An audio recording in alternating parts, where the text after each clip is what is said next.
Hello viewers, welcome to my channel রসই ঘর। আজ আমি আপনাদের সঙ্গে শেয়ার করব চিকেনের একটি নতুন রেসিপি, ধনিয়া চিকেন। এই রেসিপিটি আমার চ্যানেলে এই প্রথম। আপনারা সবাই ভিডিওটি মনোযোগ সহকারে দেখুন। প্রথমে আমি নিয়ে নিচ্ছি একটি কড়াইতে দিয়ে দিয়েছি তেল গরম হলে আমি বাকি উপকরণগুলো এক এক করে যোগ করব।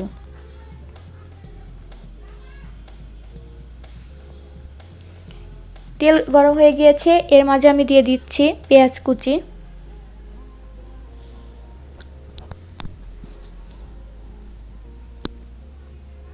এবার পেঁয়াজটা নরম করে ভেজে নিব।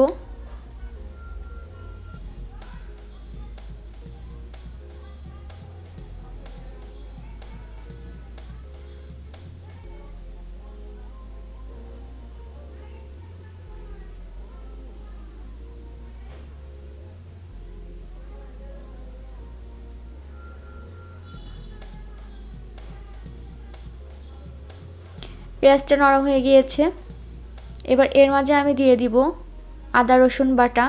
এখানে 2 টেবিল চামচ পরিমাণ আদা রসুন বাটা আছে, আর আমি হাফ কাপ পরিমাণ পেঁয়াজ কুচি ব্যবহার করেছি। এবার যতক্ষণ না পর্যন্ত এই মশলাটার কাঁচা গন্ধ যায় ততক্ষণ পর্যন্ত আমি ভালো করে এটাকে ভেজে নিব।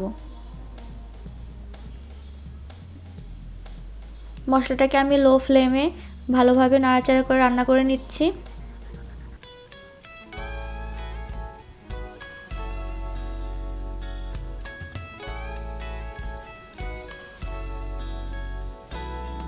এবার এর মাঝে দিয়ে দিচ্ছি 1 চামচ পরিমাণ জিরে বাটা। আপনারা চাইলে জিরার গুঁড়াও ব্যবহার করতে পারেন, কিন্তু আমি এখানে জিরার বাটাটাই ব্যবহার করেছি। চাইলে আপনারা ব্লেন্ডারে ব্লেন্ডও করে নিতে পারেন, সেটা আপনাদের ইচ্ছা। যার কাছে যেটা সুবিধা হবে সে সেটাই ব্যবহার করবেন, এতে কোনো বাধ্যবাধকতা নেই।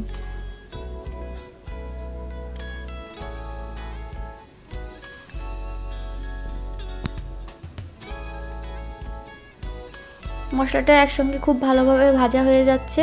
ভাজা হয়ে গেলে আমি দিয়ে দিচ্ছি পরিমাণ মতো জল। খুবই সামান্য পরিমাণ জল ব্যবহার করতে হবে, যাতে মশলাটা খুব ভালোভাবে একসঙ্গে মিশে কষানো হয় খুব ভালোভাবে। এজন্য জল দিয়ে একটু আমি এই মশলাটাকে ভালোভাবে জাল করে নিব। এবার এর মাঝে আমি দিয়ে দিচ্ছি পরিমাণ মতো লবণ।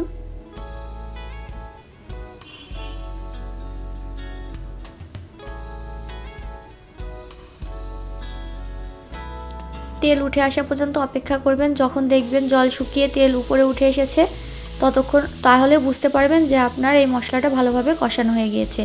এই রুলসটা আমরা সবাই জানি, তারপরেও কম বেশি এই রুলসটা সবাই মেনটেন করি। তারপর আমি আপনাদেরকে বলে দিচ্ছি।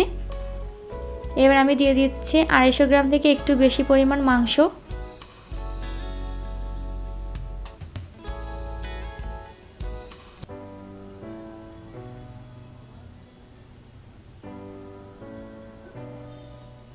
এবার এটাকে আমি খুব ভালোভাবে কষিয়ে নিব। প্রথমে আপনারা কোনো রকম জল ব্যবহার করতে যাবেন না, কারণ মাংস থেকে এমনিতেই জল বের হয়।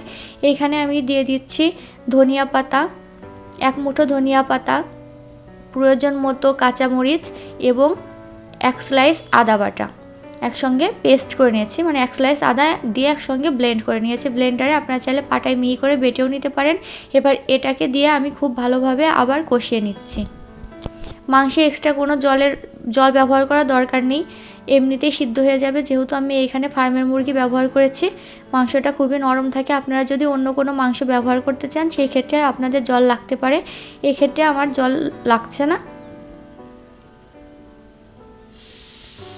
আমি খুব ভালোভাবে মাংসটাকে কষিয়ে নিচ্ছি। ঝাল না হলে আপনারা আবার ঝাল অ্যাড করতে পারেন। আমি এখানে একটু শুকনো মরিচের গুঁড়া অফ ক্যামেরায় ব্যবহার করেছি।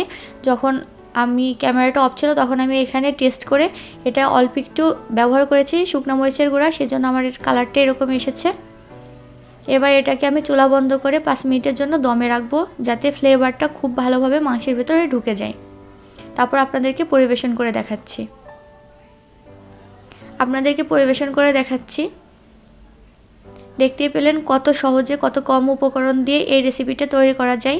আমার রেসিপি যদি আপনাদের ভালো লেগে থাকে তাহলে আমার চ্যানেলকে অবশ্যই সাবস্ক্রাইব করবেন এবং পাশে থাকা বেল আইকনটি প্রেস করে দিবেন। ধন্যবাদ।